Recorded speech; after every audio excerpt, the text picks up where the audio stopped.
మోడీ గారు ఇందాక మిత్రులు చెప్పినట్టు పౌరాగఢ్లో దాదాపుగా 1000 కోట్లు పెట్టి నంగారా కళాభవను, శివలాల్ మహారాజ్ ఆలయము, మేరమ్మ ఆలయము, రామరావు మహారాజ్ గారి ఆలయము పెద్ద ఎత్తున ఏర్పాటు చేసిండు.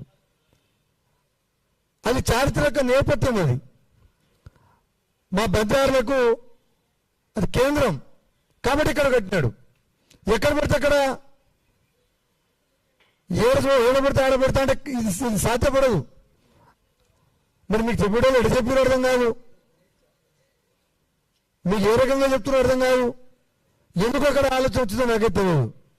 కానీ ఆలోచన రావడానికి వెనకాల ఒకటి జరిగిందనైతే నేను భావిస్తున్నా. ఈ ఎన్నికల కంటే ముందు లంబాడి గోండు పంచాయతీ నడిచింది. ఈ లంబాడి గోండు పంచాయతీ నడుస్తున్నప్పుడు వాస్తవానికి కూడా ప్రభుత్వమే అనుకుని నడిపిస్తుంది అనేది మనం